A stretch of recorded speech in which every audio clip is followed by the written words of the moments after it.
G'day. I'm being slack with YouTube videos, and I did a story on Instagram the other day. I thought, what do you guys want?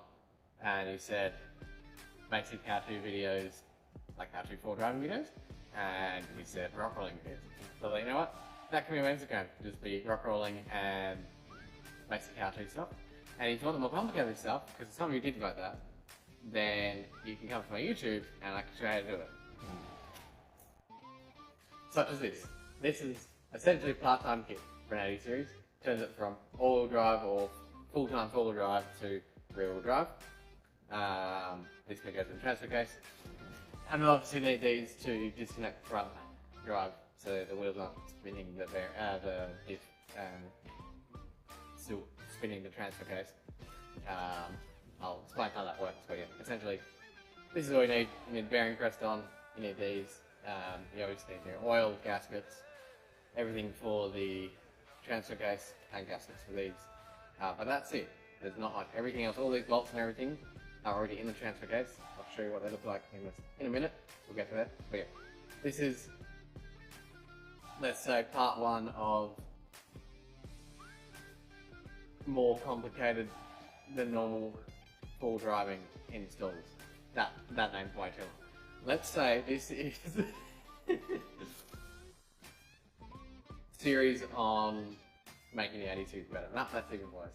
I'm going to cut to actually installing parts because none of you want to hear me blabbering on about what I'm going to call the video. You just want to see me install things. So that's what we're going to do. I'm sure the title of this video will be indicative of what I was trying to get to. Anyway, here we go. Step one is always to drain the oil and always check that your filler plug can come loose before you do one of these. And tail shaft off. We're going to take all these bolts off all the way around. All the bolts are out, go around. Everything's unplugged and bolted. Plugs up there and done. Now I've got to pry it open using these little tabs here. You gotta use two hands, I think. Yeah. Just like that. Like so.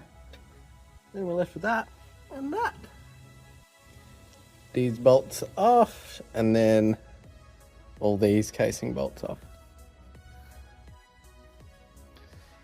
You can take that snap ring off, that bit after taking the plate off, and then this will just pop off. There, my light's gone. There we go. Now, got to get all these bolts off and swap it with him.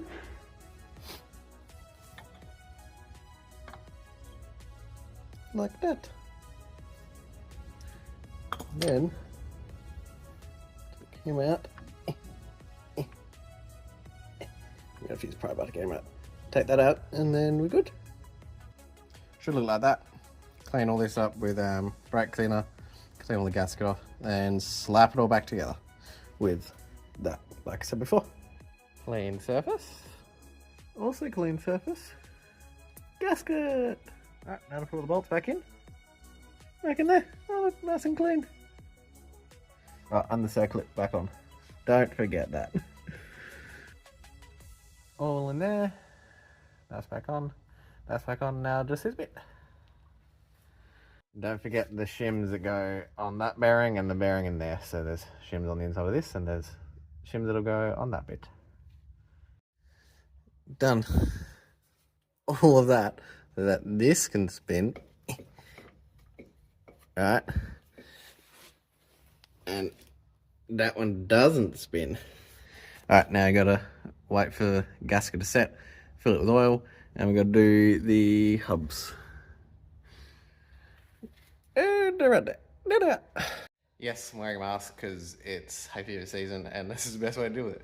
So, gonna smash this out quickly and then we'll be done. We'll test drive it, well not test drive it, but run it through cycles and make sure everything works.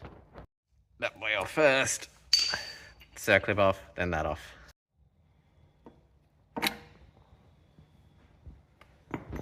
New gasket. Just slot straight on like that. Circlip on. Done. Alright, it's in drive.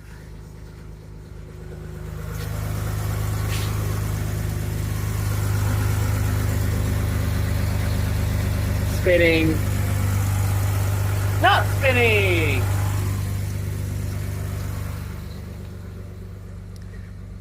Put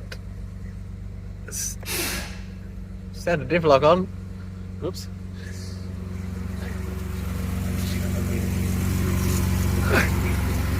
Spinning! Spinning! Hey, done! So I forgot to record the ending of that video. Essentially, everything went really smoothly, all worked really well. We did have issues with the center diff lock not actuating. We thought it was the actuator, thought it was a plug, thought it was a fuses, thought it was a whole bunch of things. Turns out it was two frayed wirings in the engine bay in a really, really stupid spot. They're really hard to see. There's a whole bunch of plugs above the starter motor. If you know where the 80 series, you know where that is. And the two are just frayed enough that they looked like they're still in but weren't. So once I depinned and fixed all them up, put them back together, actuator and center diff lock worked mint. Yeah, but yeah, thanks for watching. I've got a few more vids coming out. I've got sway bar install, or custom sway bar install, and I've got a locker install, more in depth here on YouTube. All the quick install videos and funny videos and whatnot.